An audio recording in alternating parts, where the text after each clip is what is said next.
राधे राधे। मेरा YouTube channel Mahakal की दीवानी में आपका स्वागत है। इसमें आपको मार्गशीर्ष मास महात्म अध्याय की कहानियाँ सुनने को मिलेंगी। आइए जानते हैं नई नई कहानियाँ और उनका ज्ञान और उनका महत्व। राधे राधे दोस्तों। एक समय पार्वती जी ने पूछा कि महादेव जी, किस ज्ञान के बल पर संसार के सब लोग आपको शिव कहकर पूजते हैं? मृगछाला ओढ़े और अपने सभी अंगों में शमशान की विभूति लगाए हैं, गले में सर्प और नरमुंडों की माला पहने हुए हो, इनमें तो कोई भी पवित्रता नहीं है, फिर आप किस ज्ञान से पवित्र माने जाते हैं? तब महादेव ने उत्तर दिया कि हे विप्रेय सुनो, मैं गीता ज्ञान को अपने हृदय में धारण करने से पवित्र माना जाता हूँ। इस ज्ञान से मुझे बाहर के कर्म नहीं व्यापते। तब पार्वती जी ने कहा कि हे भगवान, जिस गीता ज्ञान की आप ऐसी स्तुति करते हैं, उसके श्रवण करने से कोई कृतार्थ भी हुआ है? महादेव ने उत्तर देते हुए कहा कि इस ज्ञान को सुनकर बहुत से जीव कृतार्थ हुए हैं और आगे भी होंगे। मैं तुम्हें एक पुरातन कथा सुनाता हूँ, उसे तुम सुनो। एक समय पाताल लोक में शेषनाग की शैया पर श्री नारायण जी नैन मूंदकर आनंद में मग्न थे। उस वक्त भगवान के चरण दबाते हुए लक्ष्मी जी ने पूछा, हे प्रभु, निद्रा और आलस्य तो उन पुरुषों को व्यापता है जो जीव तामसी होते हैं, फिर आप तो तीनों गुणों से अतीत हो। आप तो वासुदेव हो। आप जो नेत्र मूंद रहे हो, इसका मुझे बड़ा आश्चर्य है। नारायण जी ने उत्तर देते हुए कहा, हे लक्ष्मी, मुझको निद्रा आलस्य नहीं व्यापता। एक शब्द रूप जो भगवत गीता है, उसमें जो ज्ञान है उसके आकार रूप है। ये गीता शब्द रूप अवतार है। इस गीता में ये अंग है। 5 अध्याय मेरे मुख हैं, 10 अध्याय मेरी भुजाएं हैं, 16वां अध्याय मेरा हृदय और मन और मेरा उदर है, 17वां अध्याय मेरी जंगा है, 18वां अध्याय मेरे चरण हैं। गीता श्लोक की मेरी नाड़ियाँ हैं, जो गीता के अक्षर हैं वो मेरा रोम है।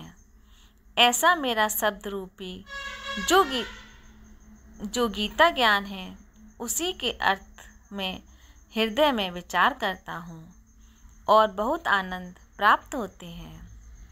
लक्ष्मी जी बोली, हे श्री नारायण जी, जब श्री गीता जी का इतना ज्ञान है तो उसको सुनकर कोई जीव कृतार्थ भी हुआ है, सो मुझसे कहो। तब श्री नारायण ने कहा, हे लक्ष्मी, गीता ज्ञान को सुनकर बहुत से जीव कृतार्थ हुए हैं, तुम भी इसको सुनो। एक व्यक्ति था जो चांडालों के कर्म करता था और तेल नमक का व्यापार करता था। उसने एक बकरी पाली। एक दिन वह बकरी चराने के लिए वन में गया और वृक्ष से पत्ते तोड़ने लगा। वहाँ उसे एक सांप ने डस लिया, जिससे वह तुरंत मर गया। मरने के बाद उसने बहुत से नरक भोगे और फिर उसका जन्म बैल के रूप में हुआ। उस बैल को एक भिक्षुक ने मोल लिया। वह भिक्षुक उस पर चढ़कर सारे दिन मांगता रहता था। जो कुछ भिक्षा मांग कर लाता, वह उसे अपने परिवार के साथ मिलकर खाता और वो बैल सारी रात द्वार पर खड़ा रहता। उसके खाने पीने का भी कोई ख्याल नहीं करता था और सुबह होते ही बैल पर चढ़कर फिर मांगने निकल जाता। जब बहुत दिन हो गए तो वह बैल भूख से गिर गया, लेकिन उसके प्राण नहीं निकले। नगर के लोगों ने देखा और उस बैल को कोई तीर्थ का फल दे कोई व्रत का फल दे तब भी उस बैल के प्राण नहीं छूटे। एक दिन गणिका आई। उसने लोगों से पूछा, ये कैसी भीड़ है? तो उन्होंने कहा कि इसके प्राण नहीं निकलते, अनेक पुण्यों का फल दे रहे हैं तो भी इसकी मुक्ति नहीं होती। तब गणिका ने कहा कि मैंने जो कर्म किया है उसका फल मैंने इस बैल को दिया है। इतना कहते ही बैल की मुक्ति हो गई। तब बैल ने एक ब्राह्मण के घर जन्म लिया।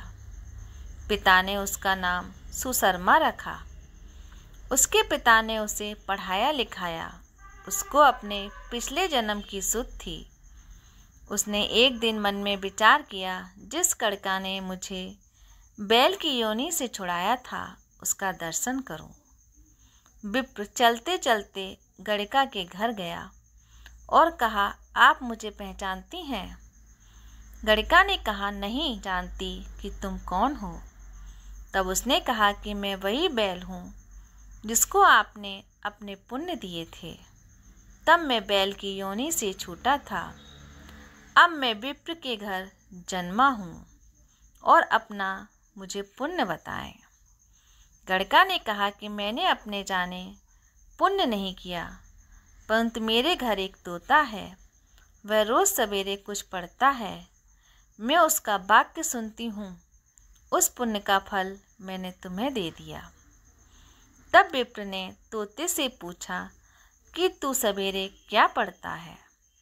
तोते ने कहा कि मैं पिछले जन्म में विप्र का पुत्र था। मेरे पिता ने मुझे गीता के पहले अध्याय का पाठ सुनाया करते थे। एक दिन मैंने गुरु से कहा कि मुझको आपने क्या पढ़ाया है? तब गुरुजी ने मुझे श्राप दिया कि तू तोता बन जा। उसके बाद से मैं तोता बन गया। एक दिन बहेलिया मुझे पकड़ ले आया और एक विप्र ने मुझे मोल ले लिया। वह विप्र भी अपने पुत्र को गीता का पाठ सिखाता था। तब मैंने भी यह पाठ सीख लिया। उसी दिन विप्र के घर में चोर घुस गए। उन्हें धन तो प्राप्त नहीं हुआ, लेकिन वह मेरा पिंजरा उठा ले आए। उनकी यह गणिका मित्र थी। वह मुझे उसके पास ले आए। सो मैं नित्य प्रातः गीता जी के पहले अध्याय का पाठ करता हूँ, जिसे ये गणिका सुनती है।